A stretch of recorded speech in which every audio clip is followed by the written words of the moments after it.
poder ser fiscal, no sé qué, de la elección. Después otro señor va a votar. En un momento Italia hace en una elección presidencial hace un referéndum en torno a una ley de procreación asistida, de fertilización asistida. Entonces cuando le preguntan a estas personas, una señora dice: no, a mí me están preguntando sobre una ley que si voy a votar y veo el crucifijo asocio con la Iglesia Católica, entonces pidió también que se saquen de las salas electorales. Todas estas causas fueron denegadas por los tribunales italianos. Después está la causa del señor Smith, musulmán, que va a vivir a Italia, tiene 2 hijos, tiene una madre que se enferma. Bueno, este señor pide que saquen los crucifijos de las aulas donde van sus hijos, que saquen el crucifijo de las salas de hospital donde su madre fue internada.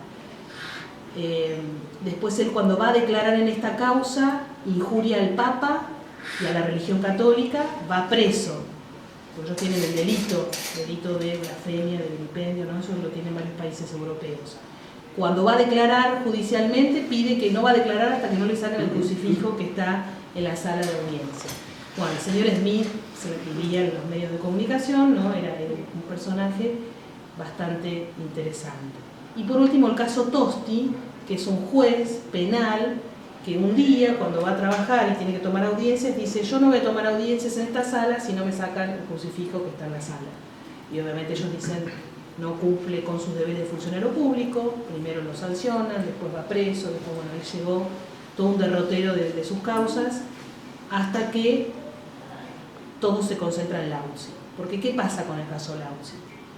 Lauzi primero pasa todas las instancias en Italia. Todos los jueces en Italia le dicen que no tiene razón. Obviamente ahí hubo un manejo bastante desprolijo por parte de los italianos, porque cuando la causa llega al Tribunal Constitucional Italiano, donde ahí se tenía que plantear si ese decreto ley era conforme a la Constitución italiana, que tiene también una mención de la religión, pero en un momento el Tribunal Constitucional había dicho que Italia respetaba el principio de laicidad del Estado. Entonces, en aras de ese principio de laicidad, dicen muchos, ese decreto quedó tácitamente derogado. Cuando la causa llega al Tribunal Constitucional, el Tribunal Constitucional, en vez de expedirse, decir es constitucional o no es constitucional, dice: como esto es un decreto ley y no tiene el rango de ley, nosotros no podemos analizar esto. Nosotros analizamos leyes y la Constitución. O sea, se lavó las manos. Y reenvió la causa al Tribunal Administrativo Local, ¿no? El Tribunal Administrativo Local ahí entonces tuvo que expedirse sobre el fondo de la cuestión, pero hasta que el caso no llegó a la Corte Europea, es como que los italianos no tomaban conciencia de lo que estaba pasando, ¿se entiende? Es decir, como decían: bueno, esta es una discusión que no tiene mucho sentido. Cuando llega a la Corte Europea el caso, la Corte Europea, en el 2009, con un voto, con un fallo por unanimidad, o sea, 45 jueces, le ordenan a Italia, por unanimidad, esto es importante, le ordena a Italia quitar todos los crucifijos de las escuelas públicas, diciendo que Italia debe respetar el Convenio Europeo de Derechos Humanos, de neutralidad religiosa, de libertad religiosa, de no discriminación, etcétera, etcétera. Y ahí Italia se despertó. Hay un antes y un después, ¿no?, de esto. No solo se despertó porque primero se sintió tocada en su cultura, en su soberanía, políticamente. Bueno, ahí se empezó a dar. Si ustedes entraban en el 2009 a todos los diarios italianos, tenían una carátula, una solapa que era el caso Lauzi o caso Crucifijo. Es decir, fue una discusión mediática y de la opinión pública muy fuerte, muy fuerte. Ahí Italia preparó una apelación, el Tribunal Europeo tiene una primera instancia y luego la gran sala, que son 15 jueces, que es la última instancia. Entonces ahí Italia presenta una apelación impecable y al mismo tiempo 10 estados europeos se presentaron como terceros intervinientes para apoyar a Italia, diciendo: si el Tribunal Europeo hace esto, nosotros nos vamos del Consejo de Europa, nos vamos de la Unión Europea. Empezaron a cuestionar incluso el poder político que podían tener esos 45 profesores, jueces, que ni siquiera son nombrados democráticamente, avasallando una tradición y la historia de un país. Obviamente los países que se presentaron apoyando a Italia no eran los países más fuertes, pero la movida fue una movida política muy interesante. Y a su vez se presentaron varios terceros intervinientes, como asociaciones civiles, asociaciones religiosas. Entonces ahí es como si uno pudiese de repente ver cuál era el mapa europeo en este sentido, ¿no? Los que apoyaban a Italia y su tradición, y ahí donde Italia saca el argumento del símbolo pasivo, ¿no? ¿Qué quiere decir símbolo pasivo? Bueno, un símbolo que a mí no me va a obligar a creer, ni me está adoctrinando en una confesión religiosa, símbolo pasivo no puede ser considerado jurídicamente como un acto de adoctrinamiento, de avasallamiento al derecho de los padres de educar a sus hijos en su religión o valores, o un acto de proselitismo. En última instancia, yo lo que puedo decir es, eso es lo que otra religión cree, y nada más. Que por otro lado es un hecho histórico.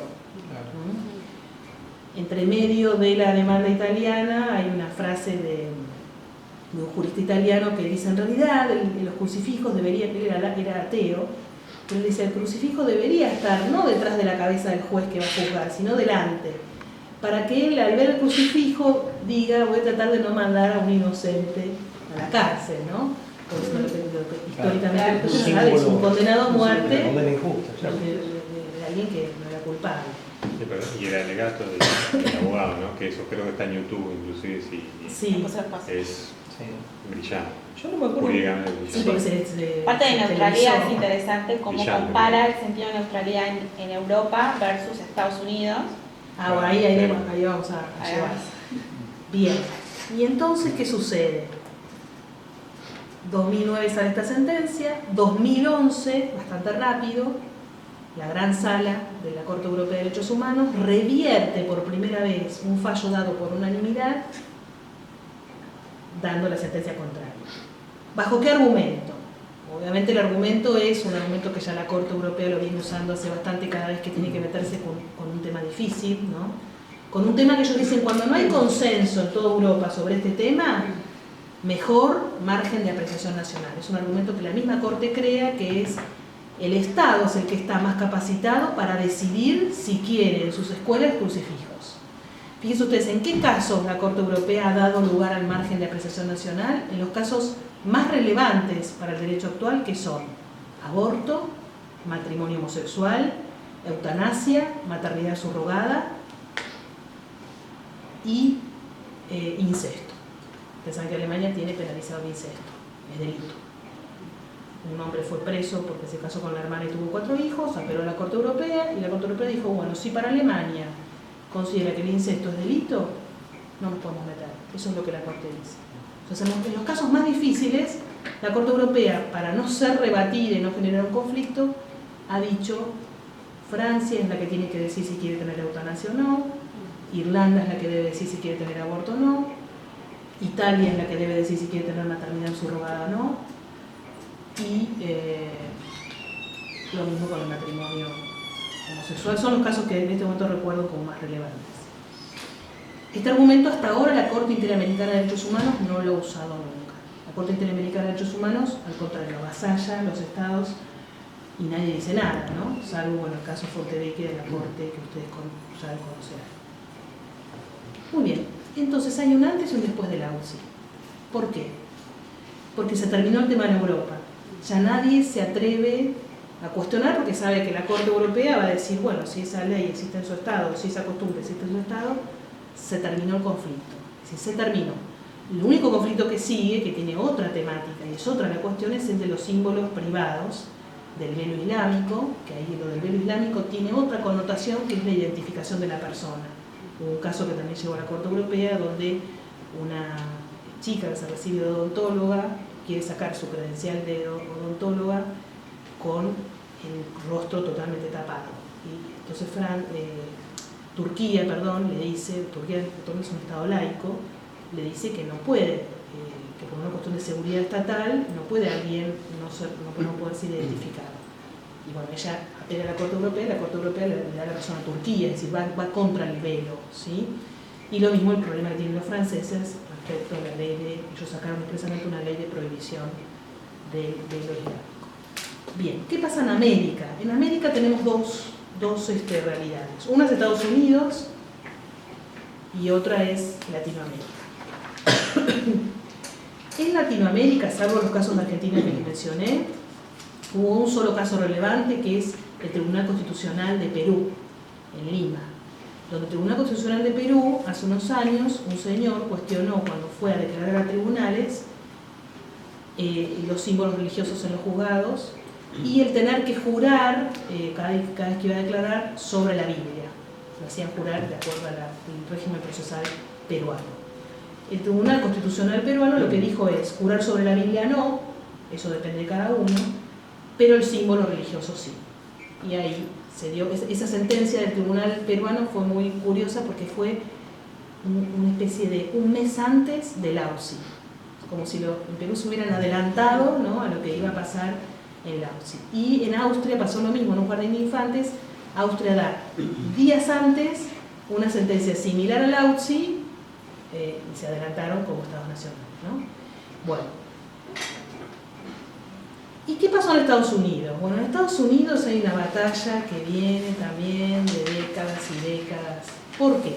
Porque Estados Unidos, ustedes muy bien saben, tienen una cláusula constitucional en la primera enmienda, que ellos la llaman la Establishment Clause, que sencillamente lo que dice esa primera enmienda constitucional es que no puede el Congreso sacar ninguna ley ni para favorecer una religión ni para prohibir una religión. Entonces, Jefferson, cuando avala esta enmienda, dice: hemos construido un muro de separación entre Estado y religión. Este muro de separación, en la doctrina después lo repite, pero la Constitución en ningún momento dice muro de separación. Dice solamente que el Congreso no puede